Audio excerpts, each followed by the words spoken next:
자, 이번엔 KBS 얘기를 해보겠습니다. 자, 2년 전 세월호 사건이 터졌을 때 청와대 홍보수석이 KBS 보도국장에 전화를 걸었습니다. 그래서 리포트 다시 녹음해 만들어달라는 요청을 합니다. 과연 어떤 결과가 있었을까요? 일단 당시에 있었던 두 차례 전화 통화가 어제 시민단체에 의해서 공개됐습니다. 먼저 2002년 전 4월 20일에 있었던 홍보수석과 당시 KBS 보도국장의 대화 일부 들어보겠습니다.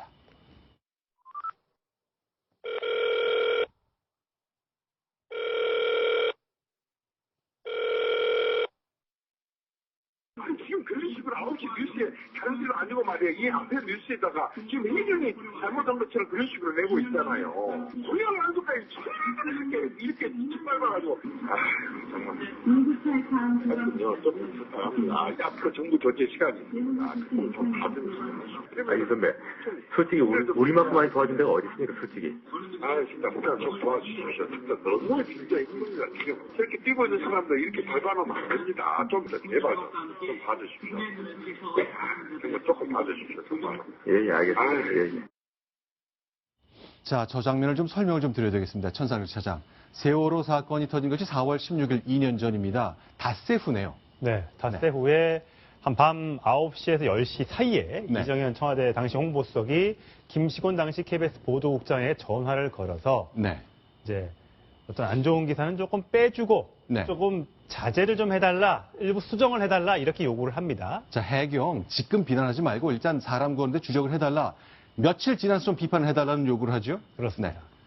자, 그러나 이제 김시곤 그 당시 보도국장 얘기를 보면은 아니 뭐 일단 뭐 그러겠습니다 말은 하지 않고 네, 있어요. 아까 보면 우리만큼 도와주는 데가 어딨냐. 네. 할 만큼 하고 있는데 네. 너무 과도한 요청은 우리가 들어줄 수 없다라고 얘기를 하고 있습니다. 네, 그럼 좀 박성원 부부장께 먼저 질문 드리겠습니다. 그러면 이렇게 이제 청와대 홍보수석이 KBS 보도국장에 전화를 걸었습니다. 이게 관행적으로 통상적으로 과거 정부부터 해오던 일입니까? 아니면 어떤 수위를 넘은 적절치 않은 부적절한 행동으로 봐야 되는 겁니까? 평가를 좀 부탁드리겠습니다. 자, 우선 그 관행이냐라고 얘기할 때, 관행이라고 할 때는 그것이 옳고 그름을 떠나서 네, 역대 정권에서 있었던 일이냐, 네. 분명히 있었던 일입니다. 네, 예, 그러나 자, 지금 보면은 이정현 수석이 전화를 건 것이 해군이 투입될 수 있는데 해경이 가로막아서 투입하지 못하고 있다. 네. 이것이 사실과 다르다. 네. 해경은 지금 구조 작업에 총력을 다해서 하고 있고 원래 해군의 다음 투입 순서를 기다리고 있었던 것인데 네. 이것을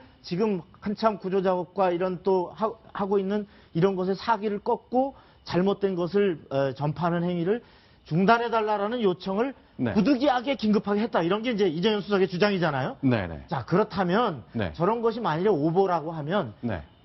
청와대 대변이나 홍보수석이 마이크를 잡고 네. 공적 또는 보도자를 통해서 지금 이런 것이 잘못 언론에 나가고 있다. 이 부분에 대해서는 사실관계가 다르다라고 공식적으로 설명하는 것이 기본적으로 맞는 것이고요. 네. 다만 만일에 보도가 그래도 잘못됐다 그러면 예를 들어 사후에 정정보도 요구나 네. 또 그 반론보도 요청이나 예를 들어 이런 절차를 밟을 수가 있는데 네. 통상 그렇게 가서 서로 간에 법적 쟁송으로 가게 되면 서로 간에 또 타이밍도 놓치고 하다 보니까 사실은 이제 이런 대목에서 전화를 긴급하게 걸면 특히나 안면이 있다. 네. 뭐 되게 이제 언론계와 홍보수석이 되게 모르는 사이가 아닌 경우가 많으니까 네. 긴급하게 해서 이것을 법적으로 우리가 조치를 해야 되지만 네. 그 전에 이렇게 보도가 좀 바로 잡혀 나갔으면 좋겠다라는 요청을 사실상 간접적으로 이렇게 하는 경우가 왕왕 있어 왔습니다. 네. 그러나 그것이 개별 방송 보도 내용에 대해서 어떤 이래라 저래라 간섭할 수 있기 때문에 방송법상 위법이 될 수 있기 때문에 사실 원칙적으로는 안 되는 것이고 네. 자제돼야 하는 것이지만 현실적 관행으로 아까 얘기한 어떤 객관적인 사실관계가 현재 잘못된 보도가 나가고 있다라는 것을 그 주지하는 형식으로 보도에 요청을 하는 경우가 있는데 그러나 이것은 아주 특히나 KBS 같이 인사권이 사실상 정부가 네. 사실상 그 사장 인사를 또 사장 인사를 통해서 간부 인사까지 영향을 미칠 수 있는 상황에서는 네. 저렇게 전화를 걸어서 더구나 고압적으로 저렇게 마구 윽박지르듯이 하는 것은 부당하게 비칠 수 있다.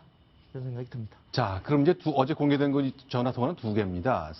세월호 사건 발생 닷새 후에 해경이 지금 구조를 해야 되니 너무 비판만 하지 말고 조금만 시간을 기다려달라라는 요청이 첫 번째였고요. 자, 세월호 사건 발생 후 2주가 지난 시점 4월 30일인데요. 다시 한번 청와대 홍보수석과 KBS 보도국장의 전화 통화가 있습니다. 이것도 음성을 짧게 들어보겠는데요. 자, 이 내용은 뭔가 보도 자료가 잘못 나간 것을 바로잡고 싶어하는 마음인 것 같네요. 들어보겠습니다.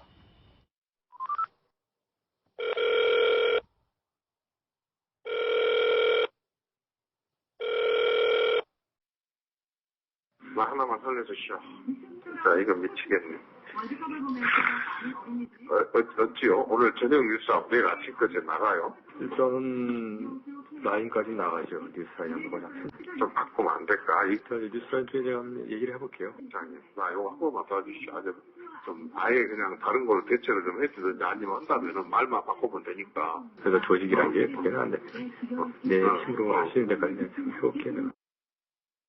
자, 지금 얘기를 들어보니까 좀 바꿔달라, 좀 녹음을 좀 다시 해달라 이런 말도 사실은 조금 내용이 담겨 있었는데 이건 너무 기술적인 것까지 홍보석이 얘기를 한 거군요. 그러니까 보통 이제 KBS 뉴스에 9시에 나가면 네. 11시에 하는 뉴스라인 또 한 2시간 뒤에 방송을 하지 않습니까? 네. 거기에 이제 대부분 중요한 기사는 조금 바꾸거나 아니면 그대로 2시간 뒤에 방송이 됩니다. 네. 거기에서 일부를 네. 바꾸거나 아니면 기사를 좀 빼줘라. 네. 한 7, 8곡씩 나가는데 하나 뺀다고 뭐가 티가 나겠느냐. 네. 이런 식으로 이제 요청을 했던 거죠. 네. 자, 당시 내용, 도대체 어떤 맥락에서 뭐가 잘못됐다는 것인지 구자욱 차장께 좀 당시 상황을 좀 소개를 부탁드리겠습니다. 네. 그러니까 이게 4월 30일에 KBS에서 그 리포트한 것은요. 네. 당시에 이제 그 구조를 해야 되는데 네. 구조를 책임지고 있었던 그 기관이 해경입니다. 해경이 주도했었죠. 네. 그러니까 이제 해경이 그 전체적인 구조를 군안을 지금 그 주도하는 상황에서 민간 잠수사라든지 네. 아니면 해군 잠수사가 투입이 돼야 되는데 네. 이게 지금 원활치가 않다. 네. 그런 내용이 이제 그날 그 오전자에 네. 이 그 국방부 발로 이렇게 보도 자료가 나왔다는 겁니다. 국방부, 군이 먼저 보도자료를 낸 그렇습니다. 거군요. 그러니까 이제 이 군안 왜 해군이 이렇게 빨리 그 투입이 안 되느냐라는 것에 대해서 이게 지금 해경이 진두지휘를 하고 있는데 아직 지금 원활히 투입이 안 되고 있다라고 하니까 그 내용을 근거로 해서 이제 그 9시 뉴스 보도가 나간 겁니다. 아, 그러니까 해경이 네. 해군의 지원을 막고 있다는 식으로 나갔는데 네네. 근데 그런데 이제 이제 이정현 그걸- 수석은 다 틀렸다는 네, 거예요. 그러니까 이제 정부에서 이제 그 확인을 해봤을 거 아닙니까? 그 네. 보도에 대해서. 그런데 확인을 해보니까 사실과 좀 다르다. 네. 그게 아니라 이제 뭐 같이 구조를 하고 있는데 이 그 조율하는 과정에서 조금 오해가 있었던 것 같다. 이것이 이제 오후에 해명 보도 자료가 나왔다고 합니다. 그래서 이제 이정현 그 수석의 그 해명은 9시 뉴스에는 이 그 국방부 발 뭐 이렇게 해경이 맡고 있는 것처럼 보도가 나갔지만 네. 사실이 그렇지 않다라는 것을 좀 반영을 해달라라는 네. 이제 요청을 지금 하고 있다라는 얘기입니다. 실제로 이정현 전 홍보석 이제 재선 의원이 됐자 삼선 의원이 됐는데요. 자, 방금 전에 저희 채널 A의 쾌도남마에 출연해서 저 상황 내가 정말 이래서 이럴 수밖에 없었다고 해명을 했습니다. 본인의 목소리로 직접 듣겠습니다. 국가 위기를 탈출시키기 위해서 언론의 협조를 요청한 것은 기본적이고도 아주 당연한 홍보수석의 역할입니다. 일단 구제를 먼저 하고 그리고 나서 책임이나 어디에 묻자 하고 간곡하게 호소를 한다면서 좀 친분이 있다 보니까 좀 거칠게 말한 거예요. 오후에 국방부가 2번에 걸쳐서 그건 사실이 아니다라고 했습니다. 그런데 저녁 9시 뉴스에 잘못된 그 내용이 나간 겁니다. 그 부분을 좀 바로 잡아달라. 그 다음 뉴스라도 좀 바로 잡아달라라고 간곡하게 협조 요청을 한 겁니다. 자, 그런데 이 두 통의 전화 내용을 들어보면요. 2년 전 5월달 김시곤 당시 현직 보도국장이 했던 기자회견과 맥락이 좀 맞는 대목이 좀 나오죠? 그렇습니다. 이 며칠 뒤에 이제 한 달 뒤쯤에 했던 건데 네. 정부 측에서는 해경을 비난하지 말라고 여러 번 주문을 해왔다. 네. 당시 본인의 위에 상사였던 길환영 당시 KBS 사장 주재 모임이 있었는데 그 자리에서 해경에 대한 비판을 하지 말라는 지시가 있었다. 위에서 지시를, 그러니까 KBS로 청와대부터 전화를 받았고 또 윗사람으로부터 해경 비판하지 마. 이런 지시를 받았다면서 그걸 이제 폭로하면서 굉장히 그때 논란이 됐었습니다. 자, 이런 것이 이제 접혀지면서 이제 시민운동하는 언론단체에서는 이제 이정현 수석과 현 의원이죠. 그리고 당시 길환현 사장을 이제 고발하게 이르렀는데 방송법 위반이라는 일을 얘기하는 거죠. 그 방송법의 방송평선권에 대한 네. 간섭이 있으면 2년 이하의 징역이 처하게 돼 있습니다. 네. 그런데 이걸 간섭으로 보려면 만일 제가 그 KBS 전화 그래가지고 네. 저런 말을 했다면 아무도 내 말 안 듣겠죠. 그건 간섭이 나올 수 보기 없죠. 좀 어렵죠. 그러니까 결국은 무슨 말이냐 하면은 전화를 건 사람 그리고 받은 사람의 위치 그리고 전화를 한 내용 그다음 어떤 상황에서 전화를 했느냐 말을 네. 했느냐 요거 다 고려돼야 됩니다. 네. 근데 제가 좀 전에 그 녹취록 네. 이걸 전부 들어서 제가 말을 판사라면은 네. 저 부분에서 뭐가 중요했냐면 지금 그 김시곤 그 국장이 뭐라고 그러냐면은 네. 조직이라는 데가 당신 말한다고 그대로 할 수 없습니다. 네. 이런 말을 했고요. 그런 대목이 나오죠. 예, 하고 그다음 지금 이정현 지금 현 의원의 네. 말투를 보면요. 네. 아주 하소연하는 말투가 많이 나옵니다. 물론 청와대 홍보수석이라는 위치가 있지만은 네. 그러니까 이것만 놓고 볼 때는 과연 네. 이걸 가지고 간섭이라 할 수 있느냐. 네. 그래서 저는 이게 정치적인 책임 문제는 변론을 하고 그거는 네. 충분히 질 수 있죠. 네. 있지만 법적인 책임으로서 법정에 가서 이 방송법 위반 고발 사건이라면은 네. 이걸 바로 네. 이걸 방송법 위반을 볼 수 있겠느냐. 네. 이 부분은 아주 법리적인 다툼이 크게 네. 날 거고 쉽게 네. 유죄라고 볼 수는 없을 것이다. 이런 판단하겠습니다. 자, 일단 이런 논쟁이 계속 이어지고 있으면서 오늘 국회 운영위가 마침 청와대를 상대로 질의를 했습니다. 이 내용이 다시 한번 거론됐습니다만 시간이 많이 흘렀습니다. 주로 답변은 이원종 대통령 비서실장이 하는데요. 그 내용, 오갔던 얘기를 저희가 정리해봤습니다. 2014년 4월 30일 저녁 9시 뉴스를 보고 난 후에 이정현 홍보수석이 관저나 공간에서 이 9시 뉴스를 같이 본 건가요? 이런 보도 통제를 한다는 게 말이 되겠습니까? 대한민국 국민 중에서 가장 어깨가 무겁고 가장 마음이 아팠던 분이 누구시겠습니까? 바로 대통령이라고 저는 생각을 합니다. 그런 분을 지금 그렇게 말씀하시면 대통령 모시고 있는 비서실장으로서 동의할 수가 없습니다. 해경이 잘못한 것처럼 보도가 되니까 질책할 것이 있으면 나중에 하자 이런 취지의 통화라고 생각을 하는데요. 언론에서 오보가 발생할 경우에 홍보수석은 어떤 행동을 해야 한다고 생각하십니까? 바로잡기 위해서 진실을 알려줘야 된다고 생각합니다. 특정한 뉴스를 갖다가 넣어라 빼라 이런 업무 협조는 지금의 청와대 홍보수석도 하고 있는 일이다 이렇게 저희들이 알고 있으면 되는 겁니까? 빼달라 뭐달라 하는 것은 그건 있을 수가 없고. 홍보수석님께서 KBS에 전화해서 다른 걸로 대체를 좀 해주던지 아니면 말만 바꿔서 한 번 더 녹음을 해줘라 했다고 치면 이런 게 잘못이 있겠어요 없겠어요? 잘못이라기보다는 잘못된 보도를 바로잡기 위한 실장님이 판단하시기에 지금 해경은 전혀 잘못이 없나요? 모르겠습니다. 자, 세월호 당시에 대한 해경의 역할, 해경 해체 선언까지 나왔고 실제로 절차가 밟아졌기 때문에 박근혜 정부로서도 문제가 많았다는 판단하는 것 같고요. 자, 역시 지금 그러니까 홍보수석이라는 입장에서 자, 국정 홍보를 책임지는 자리라지만 이렇게 전화를 걸어서 부탁하고 간섭하고 좀 애원하고 의견을 제시하고 이런 것에 대한 평가를 다시 한번 내려야 될 상황이 온 것 같군요.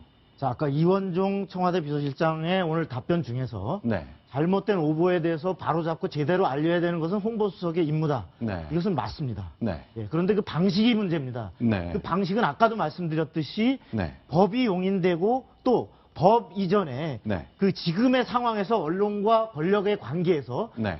넘어서서는 안 될 지금의 또 윤리 금도라는 게 있는 거죠. 네. 그럼 그 방식은 아까 얘기했듯이 공식적으로 네. 보도자료를 내거나 네. 브리핑을 하면 당연히 KBS도 출입기자가 청와대에 있습니다. 네. 그럼 당연히 보고가 되고 네. 이 상황에 대해서 팩트가 아니 된다. 그러면 네. 검증해서 네. 그것이 수용할 만하면 보도를 스스로 진실을 바로 잡는 이것이 정상적인 네. 말하자면 진실을 알리고 바로 잡는 과정입니다. 네. 그런데 아까 얘기했듯이 급박하고 워낙에 그런 과정이 하다고 할 경우에 과거부터 관행적으로 예를 들어서 언론사에 네. 이것이 사실이 아닌 경우가 계속 보도가 나가고 있다는 걸 알려줄 수 있는 것이 법적으로 아까 간섭이냐 아니냐를 떠나서 네. 사실상 관행이라고 본다면 그러나 그 방식은 이것이 팩트가 아닌데 보도가 나가고 있다라는 거 참고해달라는 것을 네. 전하는 정도에 그쳐야 되는데 네. 지금 이것은 원래부터 잘 알던 언론계 인사고 해서 내가 호소를 했다라고 하지만 네. 제가 전 과정을 다 들어봤고 녹취록을 네. 네. 전 녹취록을 또 다 읽어봤습니다. 네. 했을 때 자 이것을 객관적으로 일반 국민이 받아들인다면 네. 권력 관계에 있는 청와대가 계속 윽박지르면서 네. 빨리 이거 바꿔라 저거 바꿔라고 하고 비칠 수 있는 대목이 있기 때문에 네. 법적인 아까의 여부를 떠나서 적절치 못한 행동이었다. 그리고 네. 이 적절치 못한 행동에 대해서는 이정현 수석과 청와대가 빨리 사과를 하고 네. 그 당시에 급박한 상황에서 네. 적절치 못하게 이루어졌지만 죄송하다라고 하는 것이 저는 정도라고 생각합니다. 알겠습니다. 일단 어제 공개가 됐고 오늘 운영위에서 공식 거론됐습니다. 이제 고발 조치 들어간다고 하니까 이제 또 역시 이번 일도 검찰의 손으로 넘어가게 됐습니다. 긴 절차가 좀 남아 있는 걸 확인할 수 있었습니다. 자, 이번에는 5번째, 6번째 두 가지 국내 정치 소식으로 가보겠습니다. 순위 보겠습니다.